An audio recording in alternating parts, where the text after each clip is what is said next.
नमस्कार, मेरे YouTube channel में आपको सभी को स्वागत है एंड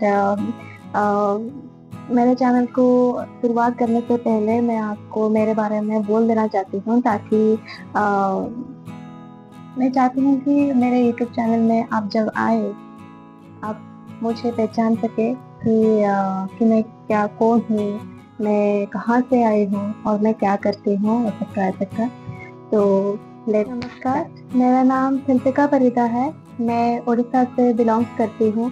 मैं एक छोटे से शहर से बिलॉन्ग्स करती हूँ दैट इज़ कॉल्ड भुवनेश्वर।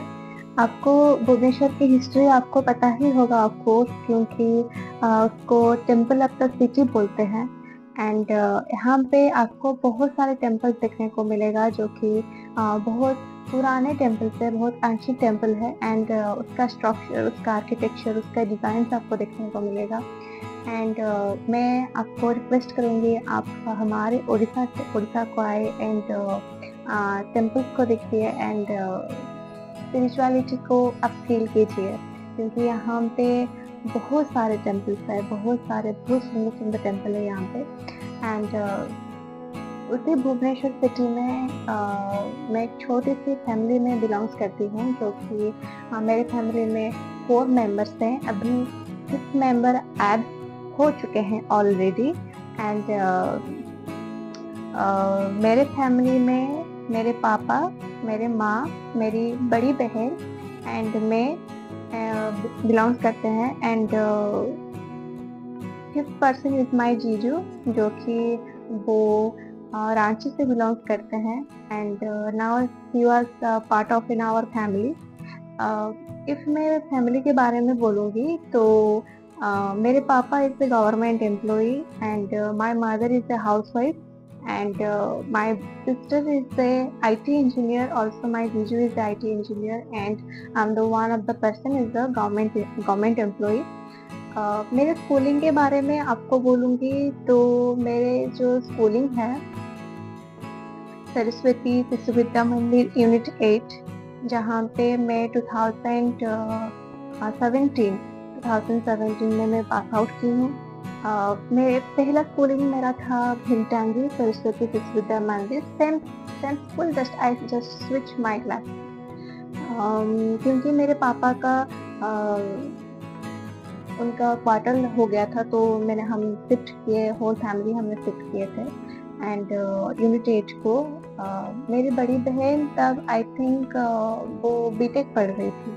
मैं जब 7th क्लास में वहाँ पे मैंने एडमिशन लिया देन वहाँ पे मैं 2010 मैंने कंप्लीट की देन उसके बाद मैंने डिप्लोमा मैंने की, इंजीनियरिंग बैकग्राउंड को मैंने स्विच कर दिया क्योंकि एक्चुअली उसका पीछे एक रीज़न था कि मैं बहुत ही आगे जाके आपके मेरे लाइफ के बारे में धीरे धीरे जान ही जाएंगे कि किस तरह का फैमिली से मैं हूँ एंड मैं कौन हूँ, मैं कैसी हूँ, दैट्स इट एंड मेरे जो स्कूलिंग के बाद मैंने इंजीनियरिंग बैकग्राउंड चूज किया क्योंकि मेरे उसके बहन का एक रीज़न है कि मेरे जो दोस्त लोग के फैमिली थे वो मुझे अलाउ नहीं करते थे पढ़ाई करने के लिए क्योंकि मैं मैथमेटिक्स में बहुत कमज़ोर थी एंड उसके बाद मेरे मम्मी ही मुझे पढ़ाई करते थे एंड मैंने मम्मी को बोला कि ना आई कैन डू इट तो मैंने +2 नहीं की तो मैंने आगे जाके इंजीनियरिंग करूँगी तो मैंने मम्मी को बोली तो मम्मी बोले कि ओके ठीक है वी विल डिसाइड कि तू क्या करेगा। तो मैंने मेरे फैमिली डिसाइड किया कि डिप्लोमा करेगी तो मैंने डिप्लोमा की एट नीलाचल पॉलिटेक्निक भुवनेश्वर में ही Nilachal polytechnic in civil branch. मैंने वहाँ पे 3 साल का कोर्स होता है डिप्लोमा का तो जो भी इंजीनियरिंग बैकग्राउंड के होंगे तो उनको पता होगा कि मतलब डिप्लोमा कितने साल का होता है। 3 साल का होता है डिप्लोमा एंड 3 साल का जो डिप्लोमा होता है 3 साल मैंने ख़त्म किया देन 2020 में मैंने ख़त्म किया डिप्लोमा कोर्स एंड डिप्लोमा ख़त्म करने के बाद मैंने इंजीनियरिंग की बीटेक किया एट सिग्रामन ग्लोबल यूनिवर्सिटी आज से OJEE रैंक मैंने उनसे एग्ज़ाम के थ्रू में मैंने एडमिशन ली थी, मैंने डायरेक्ट एडमिशन नहीं लिया एंड मैंने उसे एग्ज़ाम दिया, देन लेटरल एंट्री के थ्रू में मैंने एंट्री हुआ। तो मैंने ग्रेजुएट किया सिविल ग्लोबल यूनिवर्सिटी में इन 2023। देन आफ्टर 2023 के बाद हाँ, मैंने कैंपस में पाया एक जॉब जो कि हार्डली 5 मंथ्स मैंने वहाँ पे मैंने कंप्लीट की। एंड क्योंकि 5 मंथ्स के अंदर बहुत हर्डल्स आए, बहुत प्रॉब्लम्स आया। एंड 5 मंथ्स के अंदर मैंने जॉब के कैरियर को संभालते उसके साथ में गवर्नमेंट के लिए मैंने प्रिपरेशन चल रहा था। तो मैं आई थिंक जून जुलाई की ओर मेरा एग्ज़ाम थी गवर्नमेंट का। एंड न्यूली अपॉइंटमेंट पाई हूँ, जॉइन किया हूँ। तो मैं बहुत टेंशन में थी कि मुझे छुट्टी मिलेगी या नहीं मिलेगी। एंड थैंक्स गॉड जैसे तैसे करके मैंने छुट्टी लेकर मैंने एग्ज़ाम दिया था। एंड प्रीलिम्स मैंने क्वालिफाई किया एंड मेंस क्वालिफाई किया। फिर उसके बाद डॉक्यूमेंट वेरिफिकेशन होता है। एंड डॉक्यूमेंट वेरिफिकेशन में 2:1 रेशियो में लेते हैं। And 2000 I think 2000 hardly 2000 people directly cut हो गए एंड 1000 पीपल सिलेक्ट हुए थे। एंड 852 रैंक था मेरा whole of the Orissa and OSSC JE का। And if I will tell you कि पीडब्ल्यूडी कैटेगरी के थ्रू में मैं थर्ड रैंक या सेकेंड रैंक या थर्ड रैंक में थी। पीडब्ल्यूडी इसलिए है कि मैं जन्म से मेरा हाथ थोड़ा सा प्रॉब्लम है। जन्म से पैदाइश से ही मेरा प्रॉब्लम है। एंड बहुत प्रॉब्लम फेस करके आई हूँ। मेरे बचपन में ऑपरेशन हुआ था। एंड आप देख पाएंगे ये जो फिंगर है, ये finger you can see this finger is this one I can't open क्योंकि ये स्किन है। तो पीडब्ल्यूडी कैटेगरी में बिलोंग्स करती हूँ।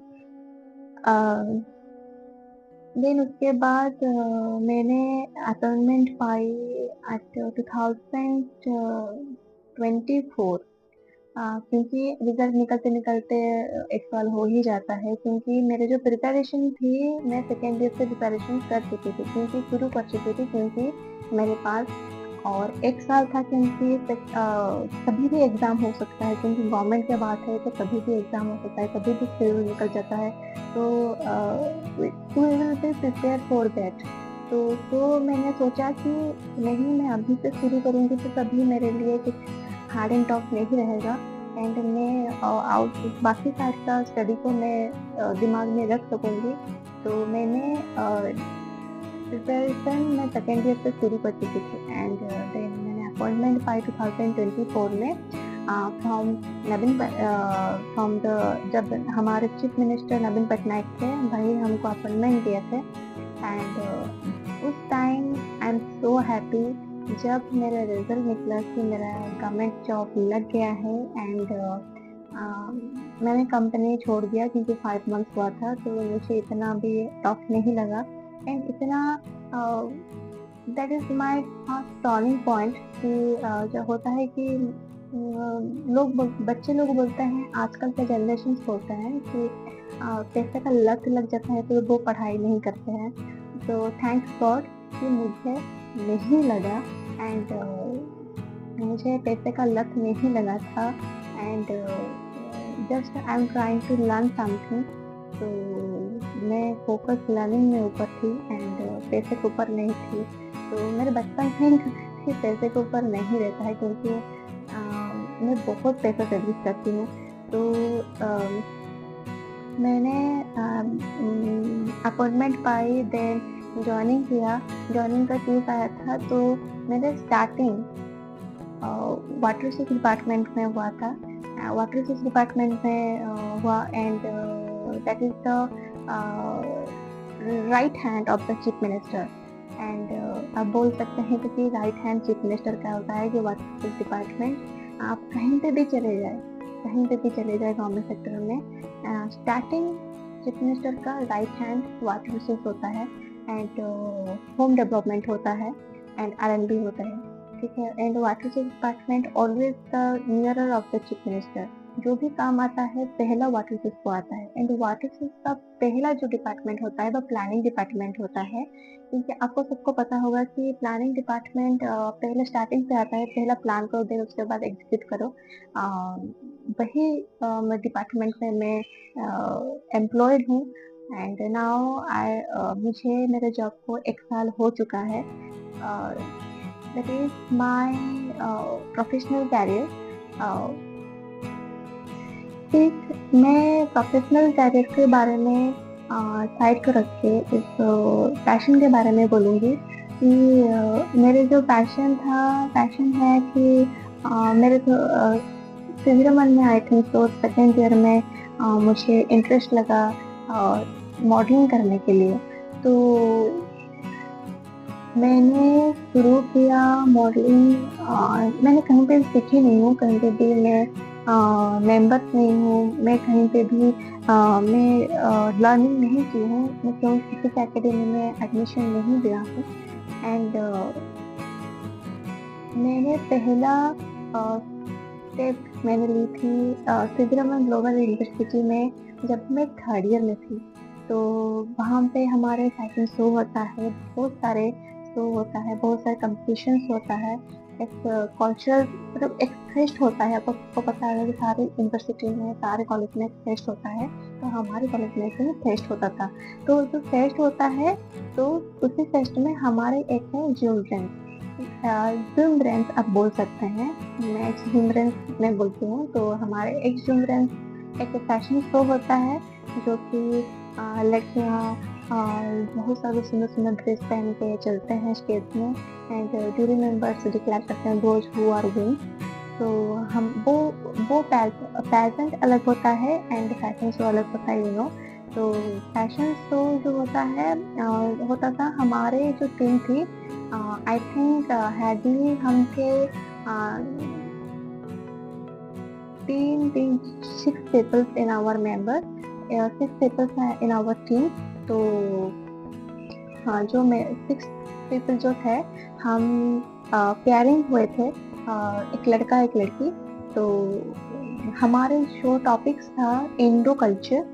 तो हम बहुत सारे कोई वेस्टर्न पहनी थी, कोई वेस्टर्न साड़ी पहनी थी। हमारे एक ही था साड़ी पहनो एंड जैसे वेराइटी टाइप्स का वे में पहनो। मैंने पहनी थी हमारी उड़ीसा के मेरे मम्मी का साड़ी पहनी थी उड़ीसा के कल्चर के वे से। एंड मेरे जो मेंबर था, मेरे जो पार्टनर था वो चूड़दार पहना था। And we are won in 2023 जब हम फाइनल ईयर में थे। तो उस टाइम मेरे दिमाग में खटका कि why I can not do this. तो मैंने जब पास आउट हुआ देन मैंने विन की थी। देन पास आउट होने के बाद जब मैंने कॉलेज कैंपस की जॉब में लगी तो मेरा फर्स्ट था बीएमसी मिस इंडिया, तो उसी में मैंने पार्ट लिया था। देन मैंने फर्स्ट राउंड में I will cracked it select हुआ था। देन सेकेंड में मैंने पार्ट नहीं ले पाई थी क्योंकि बहुत सारे प्रॉब्लम थी, क्योंकि पढ़ाई करो देन उसके साथ गवर्नमेंट का जॉब के लिए प्रिपेयर करो। देन गवर्नमेंट के साथ साथ तुम पेजेंट में पार्टिसिपेट करो, तो मेरे लिए बहुत हेक्टिक होता था। तो इसीलिए मैं पार्ट नहीं ले पाई थी। देन सेकेंड में जब मैंने गवर्नमेंट में जॉब किया तो मेरा फर्स्ट पैसेंट्री था TCPC पैसेंट। देन TCPC में मैंने पार्ट ली थी, वहाँ पे मैं फाइनलिस्ट 2024 का थी। देन मैंने TMPC में पार्ट ली 2025 फरवरी में। तो वो मंथली होता है, एक एनुअल होता है एंड उसका इंटरनेशनल भी पैजेंट होता है। ये सब ऑनलाइन होता है, आप बट ऑनलाइन बट वर्चुअल होता है। इसका ना मतलब जूरी मेंबर्स रहते हैं, वो आपको क्वेश्चन पूछेंगे, आपका वर्क देखेंगे, आपको उनको वीडियो भेजना पड़ेगा, वो वर्क देखेंगे, वो उनका टाइम ड्यूरेशन होता है एंड वो आपको ग्रूमिंग सेक्शन कराएंगे। एंड मैंने पहला स्टार्टिंग में ऑनलाइन इसलिए की क्योंकि ऑनलाइन पैसेंट एक ऐसा प्लेटफॉर्म होता है जो कि आपका कॉन्फिडेंस बूस्ट होता है, आप बहुत सारी चीज़ सीखते हैं। जब आप ऑफलाइन जाते हैं आपका जो मन में डर रहता है, डर बैठा होता है, वो डर चला जाता है। तो इसलिए मैंने ऑनलाइन प्लेटफ़ॉर्म में पार्टिसिपेट की। तो मेरे टीएमपीएससी में जब मैंने पार्टिसिपेट की, मैंने बहुत कुछ सीखा वहाँ पे। आप कैसे वर्क करेंगे, आप कैसे बात करेंगे, आप कैसे बिहेव करोगे, आप कैसे वेल ग्रूमिंग रहोगे, खुद को कैसे सजाओगे एंड बात कैसे करोगे, आपको खुद को किस वे से आप उसको प्रेज़ेंट करेंगे। तो बहुत सारे मतलब बात सिखाते हैं एंड जो टीएमपीसी में मैं क्वीन ऑफ द रैमसेबली एडिशन मॉन्थली 2025 में थी and now I am participating as a Miss Astro International at 2026 edition, जो कि मैं इंडिया को रिप्रेजेंट करने वाली हूँ। गवर्नमेंट जॉब के बारे में इसमें बोलूँगी तो उस टाइम मैं किससे प्रिपरेशन हो रही थी, मैं सेकेंड ईयर से शुरू कर चुकी थी प्रिपरेशन। एक्चुअली सेकेंड ईयर में मैं पकड़ी थी प्रीलिम्स के लिए, क्योंकि प्रीलिम्स पहले तो फर्स्ट पड़ाव तो क्रैक कर लो, देन सेकेंड पड़ाव पे जाओगे। तो बात होता है कि मैं पहला पड़ाव में लिए मैं प्रिपेयर हो रही थी खुद के लिए एंड क्योंकि मेरे मैथमेटिक्स बहुत कमज़ोर थी, तो इसीलिए मैं मैथमेटिक्स को बहुत ज़्यादा फोकस कर रही थी एंड जनरल नॉलेज में इसलिए मैं कम फोकस कर रही थी क्योंकि बहुत सारे आउटसाइडर से क्वेश्चन आता है and I am not acquainted दोस्त मतलब न्यूज। तो हर बात में मतलब पॉलिटिक्स बदल जाता है, हर बात में लॉ बदल जाता है एंड हर बात में कल्चर बदल जाता है। तो इसलिए मैं न्यूज़ को थोड़ा सा साइड में रखी थी, क्योंकि वो माइनस मार्किंग रहता था, कहीं पे गलत ना हो जाए, तो इसलिए मैं माइनस मार्किंग को हाथ नहीं लगाती थी, क्योंकि प्रीलिम्स एंड मेंस में माइनस मार्किंग रहता था। क्योंकि प्रीलिम्स में 150 मार्क्स का होता था एंड मेंस में 200 मार्क्स का होता था एंड जो प्रीलिम्स का होता है आपका reasoning aptitude and general knowledge रहता था एंड मैथमेटिक्स रहता था। तो जो मतलब रीजनिंग एप्टीट्यूड एंड अरिथमेटिक्स रहती थी, एक मैं बुक्स फॉलो करती थी। तो एक रीजनिंग का बुक्स मिलता है, you can buy an anywhere, आपको अमेजन में मिल जाएगा एंड मैं आपको बायो में मैं वीडियो खत्म होने के बाद मैं अंडर सब्सक्रिप्शन में मैं लिख दूंगी कि कौन सा बुक्स मैं फॉलो करती थी एंड कौन से बुक्स में प्रिपरेशन होती थी गवर्नमेंट के लिए एंड मैं अभी बोल भी दूंगी कि जो रीजनिंग का बुक्स का मुझे याद नहीं है, उसका मुझे देखना पड़ेगा, जो मुझे याद नहीं है, वो इतना बड़ा बुक्स होता था ऑक्सफोर्ड डिक्शनरी जैसा एंड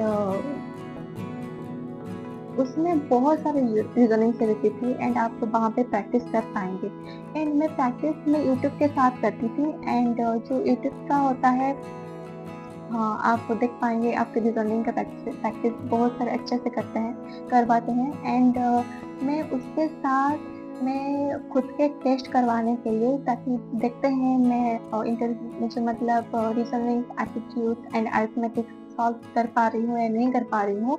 तो मैं एमबीए बच्चों का, एमबीए स्टूडेंट लोगों का रीजनिंग बुक्स में पकड़ती थी। तो उनके जो बुक्स होता है मैं उनका प्रैक्टिस करती थी एंड मैं जब कॉलेज आती हूँ तो मैं बुक्स नहीं ले पाऊंगी, तो इतना बड़ा मोटा सा बुक्स होता है वो भारी हो जाएगा बैग के लिए। तो क्योंकि मेरे क्लास का नोट्स होता है, असाइनमेंट्स होता है, प्रोजेक्ट्स होता है, तो मैं नहीं ले पाती हूँ उसको। तो क्या होता है कि मैं वहाँ पे जब जाती हूँ तो लाइब्रेरी में एमबीए बच्चों का, स्टूडेंट लोगों का, उनका बुक्स होता है, उनका रीजनिंग बुक्स होता है। तो जो मिलिट्री वालों का रीजनिंग होता है उनका भी एक बुक्स होता है वहाँ पे एंड उसी के बुक्स का मैं प्रैक्टिस करती हूँ, तब पता चलता है कि यू कैन क्रैक इट और नॉट क्रैक इट। क्योंकि जो गवर्नमेंट का होता है, बैंक पीओ का होता है, उनका रीजनिंग मतलब थोड़ा सा डिफिकल्ट रहता है, तो आप मतलब उसका जो पैटर्न, उसका जो मतलब करने का वे, उसका तरीका आपको पता नहीं होगा तो यू कैन क्रैक इट। तो रीजनिंग क्या, प्रीलिम्स क्या एंड मेंस का जो होता है, मैं फॉलो करती हूँ SS Gupta and SP Gupta book. Previous year का क्वेश्चन आप देख पाएंगे, क्योंकि प्रीवियस ईयर का क्वेश्चन आपको थोड़ा सा डाउटफुल करवाएगा कि मतलब आपको लगेगा कि मैं सारे बुक क्वेश्चंस को फॉलो करूंगी, नहीं।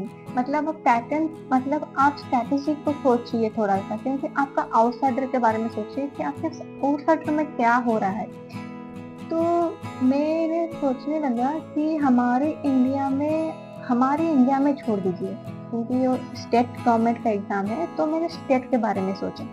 तो स्टेट में जो होता है, आपका पहला चीज क्या जरूरत होता है, स्टील, और एक होता है aggregate and chip and bricks and sands and steel, aggregate, chips, bricks and sand and cement and water ratio and सॉर्बे एंड उसका जो आप जब बिल्डिंग बनाएंगे, आप जब प्लॉट डालेंगे, उसका जो कोर्स होता है, उसका जो डायमेंशन होता है, उसका 7 एंड 8 का होता है आपका एस्टिमेशन एंड 9th होता है आप जब शुरू करने से पहले उसका सॉइल टेस्टिंग करेंगे, सॉइल का रेशियो पता चलना चाहिए, आपका सॉइल में कौन सा फाउंडेशन अच्छे से बैठेगा, उसका स्ट्रेटेजी उसको आपको पता होना चाहिए। उसका सारे सब्जेक्ट को मैंने पढ़ाई किया। जो मुझे लगा कि नहीं, मतलब हमारे उड़ीसा में यही डिमांड होता है, मतलब पढ़ाई का डिमांड आपको जानना चाहिए कि हमारे डिमांड में क्या चल रहा है। जैसे आपको जब ब्रांच चूज करना है, आपको डिमांड में क्या लगता है, आईटी का डिमांड चल रहा है, तो आप आईटी में बच्चे चले जा रहे हैं। वैसे ही जब हम एग्जाम में बैठेंगे, आपको पता होना चाहिए कि मतलब सेमेस्टर का, कॉलेज का बात छोड़ दीजिए, जब आप जॉब के लिए एग्जाम देने जाएंगे, तो आपको पता होना चाहिए कि डिमांड क्या है, मतलब डिमांड में क्या चल रहा है। तो तब जाके आपको स्ट्रैटेजी में पता चलेगा कि क्वेश्चन किस तरह का आएगा। तो ऐसा नहीं है कि मतलब मैं सारे साल में क्वेश्चन जब देखा कि सारे क्वेश्चन कहीं से आ रहा है, कहीं टॉपिक से आ रहा है, थोड़ा सा घुमा फिरा के पूछ रहा है, तो मुझे इजी हुआ उसको क्रैक करने के लिए अपने मेंस को। Then document verification is not tough, ताकि क्योंकि आपके पास डॉक्यूमेंट ओरिजिनल होता है तो आपको इजी हो जाता है तो क्रैक करने के लिए। आपका डॉक्यूमेंट मतलब ओरिजिनल होना चाहिए, ना कि डुप्लीकेट फर्जी होगा तो आपको रिजेक्ट कर दिया जाएगा, आपको कैंसिल कर दिया जाएगा, आपको अपॉइंटमेंट नहीं मिलेगा।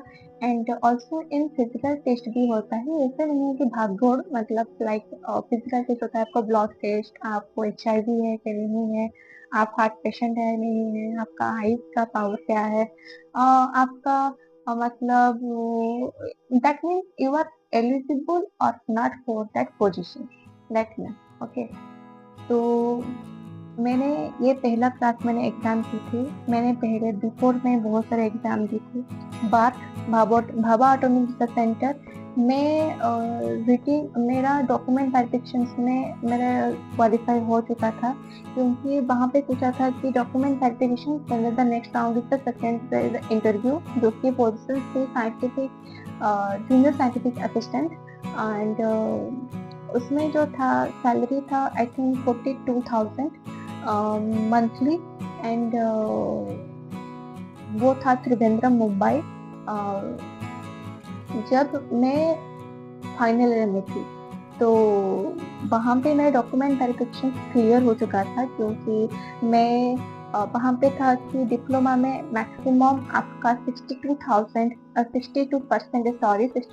आपको परसेंटेज होना चाहिए। एंड डिप्लोमा में तो मेरा 82% थी, ज़्यादा ही कुछ था। तो मैं सोचा, तो मुझे लगा कि नहीं हो जाएगा, शायद मेरा क्लियर हो जाएगा डॉक्यूमेंट वेरिफिकेशन में। तो मेरा डॉक्यूमेंट वेरिफिकेशन अच्छे से क्लियर हो चुका था एंड मेरा इंटरव्यू थी त्रिवेंद्रम में। एंड भगवान ने आई थिंक वो कुछ अलग ही रच के रखी थी, तो मैं जा नहीं पाई क्योंकि मेरा सेमेस्टर एग्जाम था।